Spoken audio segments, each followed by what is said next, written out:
The Israel-Hamas war is setting President Biden at odds with American voters, his own supporters, and members of his own administration. Late today, Tarek Habash, a first-generation Palestinian-American and Biden administration political appointee at the Department of Education, resigned over Biden's Gaza strategy. In his resignation letter to Education Secretary Miguel Cardona, Habash wrote, quote, "The actions of the Biden-Harris administration have put millions of innocent lives in danger, most immediately for the 2.3 million Palestinian civilians living in Gaza, who remain under continuous assault and ethnic cleansing by the Israeli government. Therefore, I must resign. I cannot stay silent as this administration turns a blind eye to the atrocities committed against innocent Palestinian lives in what leading human rights experts have called a genocidal campaign by the Israeli government."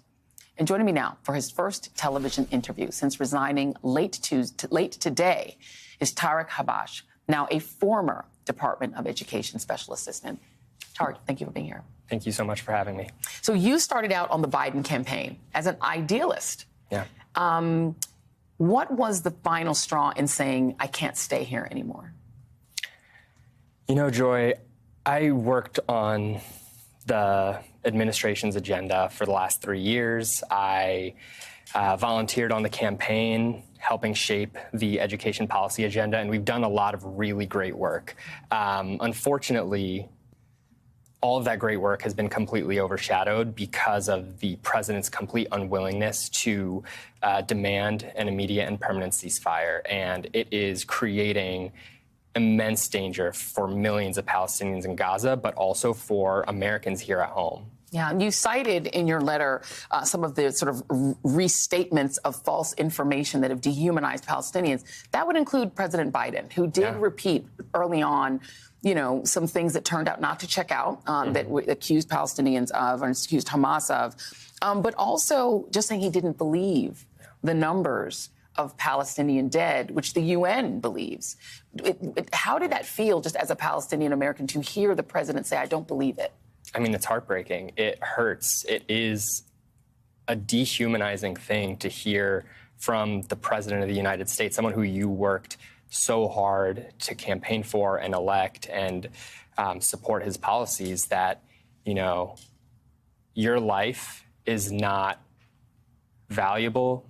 Your identity means less than other people's identities, and it's okay that tens of thousands of people who look like you and who have similar backgrounds and heritage are dying and being massacred, and that hurts. What was the reaction? What reaction did you get from Secretary Cardona when you handed him this letter? The secretary was extremely understanding. He was very supportive. You know, I think he always talks about putting faith and family first before work, and you know, he was extremely empathetic. He cares about me, and I appreciate that. I've gotten that type of support from across the administration, from colleagues at the Department of Education, but also colleagues in other areas of the government who have been wanting to speak out and who have been interested in dissenting. Do you get the sense that there are a lot of other people in the Biden campaign and in the administration who feel the way you do, that are maybe not saying anything? Yeah, absolutely. I think a lot of people are saying something.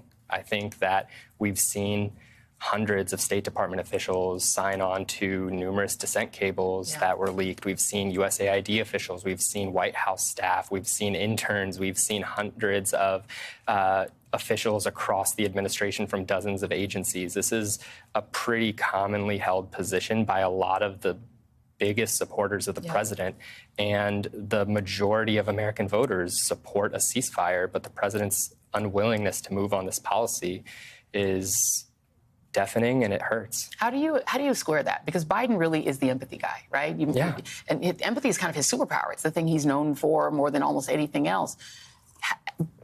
How do you square for yourself and explain why he doesn't seem to be able to project or have that empathy when it comes to the Palestinian people? Why do you think that is? I don't know the answer to that, to be honest with you. I agree with you that the president has always been the empathetic person, the person who you can look up to and relate to and share emotions with. But when it comes to Palestinians, it seems like, you know, we don't deserve the same type of empathy and humanization that other people do. And I think that's in part due to decades of dehumanization of Palestinians by our government officials, by our media, and it's extremely problematic. It undermines humanity for millions of people, and it allows for the undermining of humanity by people everywhere. You know, you were the only Palestinian American in the Department of Education, but you also were a campaign guy. You worked on the campaign. This is not the most important thing, electoral politics, but it kind of is because our democracy is at stake. What are you going to do in November? Do you have would you vote for Joe Biden? I think that's up to him. I did volunteer to support the campaign. I've supported the president for the last 3 years in every single thing I do in my professional life. And the reality is, the president's in power. He is the one whose name is on the ballot, and it's his policies. If he wants to earn my vote and the vote of millions of Americans who support peace and an end to violence, that's up to him. Yeah, I think anyone, no matter how you feel about this issue, must respect somebody who is willing to take a stand. And taking a stand and walking away from your job is a pretty big deal. Tara Kabash, thank you very much for being here. Thank you so much, Enough Joy. respect. Thank you.